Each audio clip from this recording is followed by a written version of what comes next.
Hello, everyone. My name is Christian Eschbach, and welcome to another one of my album reviews. Hey, everyone. So, Alice Cooper Time Part 2.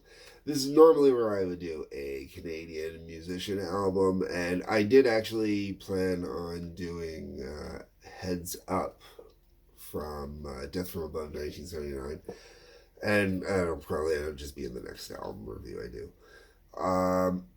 Because I wanted to cover the new Alice Cooper album. I was already going to be behind everybody else on this one, but I really wanted to do it as soon as possible, to the point where I pretty much, I didn't have to write notes out. I gave the album a quick, right before I put it on, just to refresh the brain. I've listened to it a lot. And this one will not be a review anywhere near as long as the last brand new release I did for Alice Cooper when I did Detroit Stories, because this album is not to that level. I do enjoy this album. Let's be very clear. I do enjoy this album, and it is still definitely... All right, so I catch a lot of flack from certain Alice Cooper fans over this one, but I always consider Special Forces like the worst Alice Cooper album. And if not Special Forces, Zipper Catches. Like, it's kind of an arguable debate back and forth between those two. I just kind of like the cam value of Zipper Catches a little better than Special Forces, so I rate it a little bit higher. So this is definitely better than that. I would also say that it is better than Eyes of Alice Cooper, or better than Dirty Diamonds. But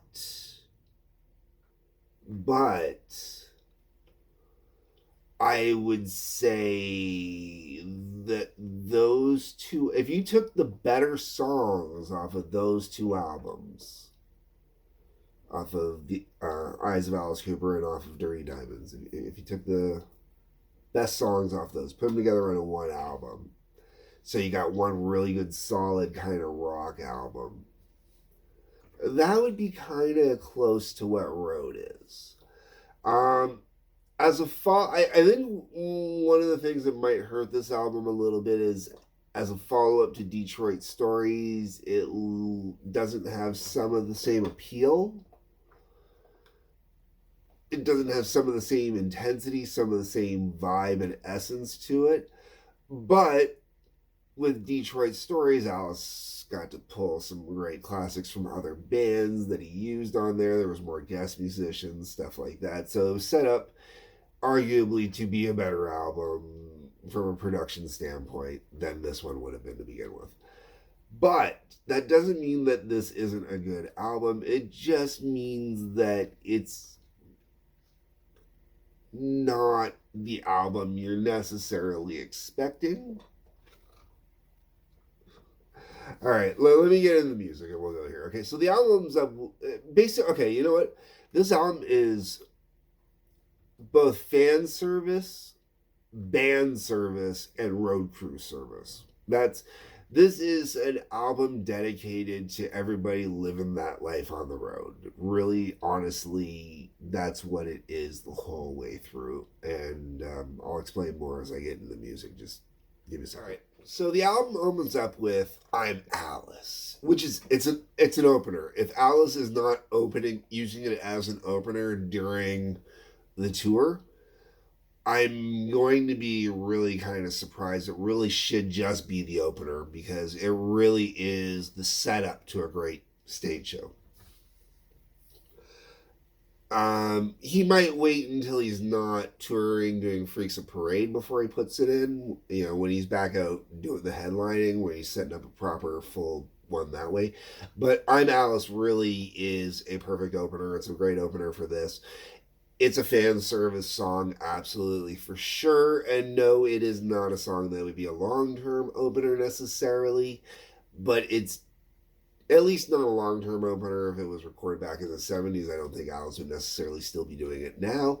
But it is one I could see Alice using from now going forward for quite a long time. And there's no reason why he shouldn't. It's a good tune. And if he's going to drop one or two of the classics, let's drop one or two of the classics. Then you've got Welcome to the Show. This one's it's a good tune, but it's an album track that's kind of more fan service than anything whatsoever. Same with the next one, All Over the World. All Over the World's got a great singable, catchy chorus, though. I really do like that. I really think that All Over the World could be a good live song, a really good live song. But as far as the album goes, it's all right. It's good. It's a good album cut. Just that's where I'll leave it at. Then you got Dead Don't Dance. Now, I would love to hear this one live, but it's one of those ones where they're not necessarily going to do live. They could. This album is set up that realistically, Alice could perform this whole album live as a show on its own. It has that performability where it's got that presence and just everything about it. He could easily do the whole album, and it would be a great stage show, great live show, weaving, some other songs in there.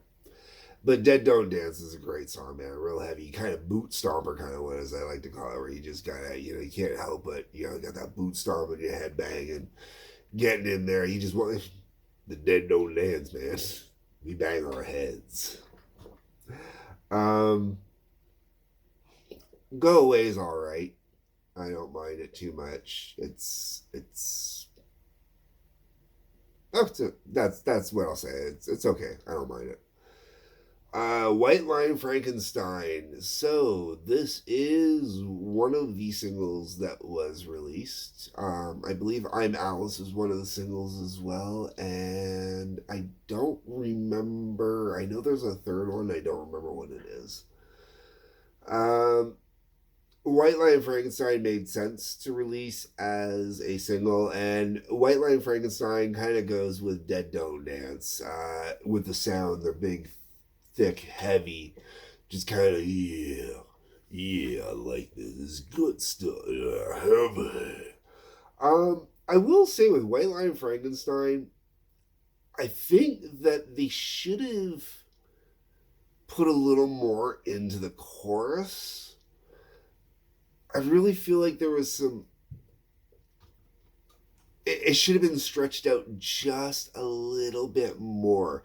I think they tightened it up for a classic single release, because the song clocks in at 3:39, which is kind of a little long for a classic single, but not that long. And I think they, so I think they tightened it up on purpose, but it really feels like the chorus should be a little bit longer, a little wordier, maybe. Next up, we got Big Boots. I don't like Big Boots. I really don't like Big Boots. I just, no.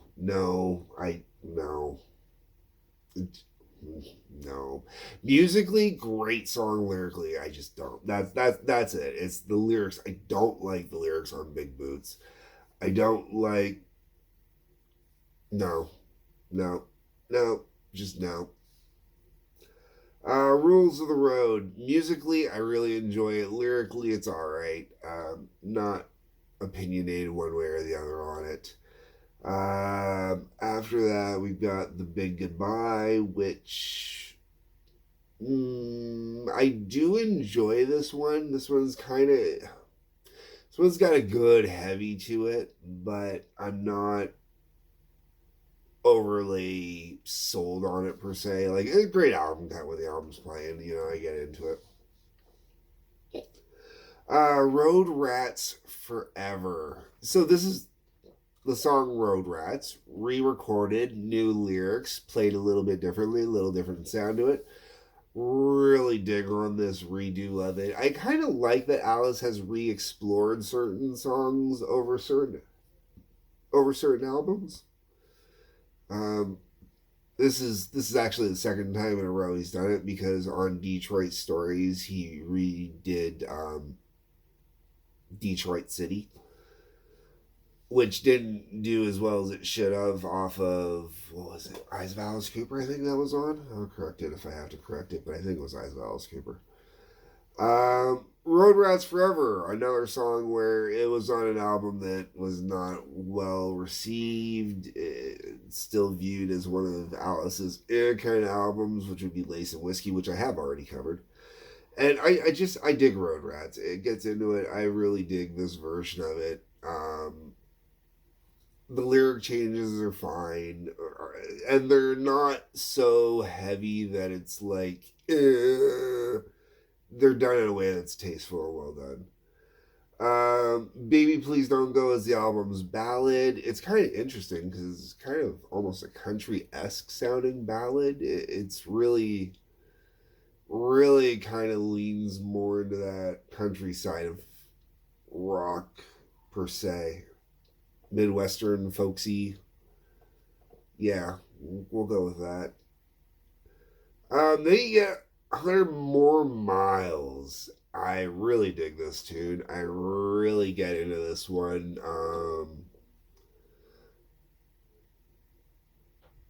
The whole concept of just burning up the road, that last 100 kilometers at the end, well, in this case, miles, that last 100 miles at the stretch of a long trip where you just want to get home, man. And anybody who's gone road tripping knows that feeling, man.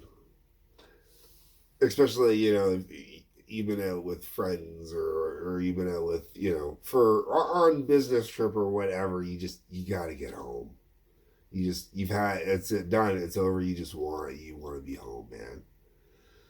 And then the album finishes off with Magic Bus, as in the Who's Magic Bus, and it's really fun. I think it's a great cover of it. It makes sense to have it on here. I think I probably would have put it in a different place on the album. I think ending the album with 100 More Miles would have been a better ending than Magic Bus was, but Magic Bus should definitely be on here. Magic Bus even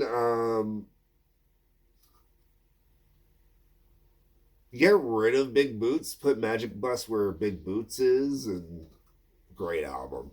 Great album, I think.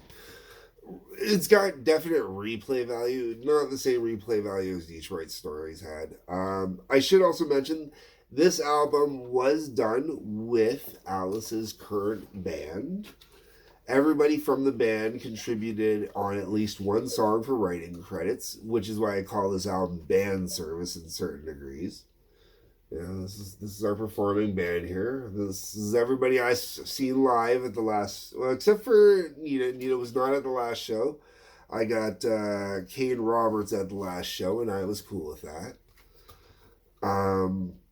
Because I got to see Kane Roberts. Ooh. Anyways, not the point. What I'm trying to get at is Bob Ezrin produced this album. Bob Ezrin also played on this album.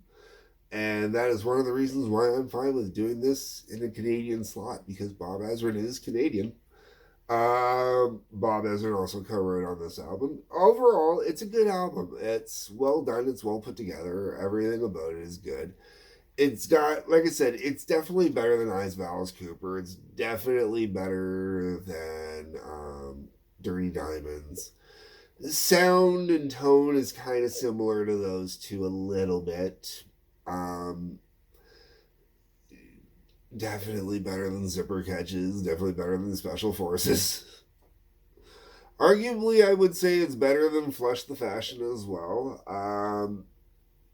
It definitely ranks in there with later half 70s albums, depending on how you feel. Everything post Nightmare, I would say, is a fair description of where it ranks, sort of. It's definitely not, I mean, this is what album, studio album 29, I think it is. I'd have to double check on that. That's facts I'll definitely have to put up, I guess. And I definitely wouldn't put it in the top 10. It might, this is album 29. I really should do a album ranking. I'm gonna have to do that. It's gonna have to come up sooner or later. I was gonna leave it until the very end, but I could do episode upon episode upon episode about Alice Cooper. So hey, if you want to see episode upon episode about Alice Cooper, go below and I can rattle on for hours about Alice Cooper, man. Alice is Alice is my hero. I'd say Alice is God, but Alice would be against me saying Alice is God, so I won't say Alice is God out of respect for Alice, you know. Much respect for the Alice. Okay. Alice is the master. We must follow the master and do as the master says. Yes, master.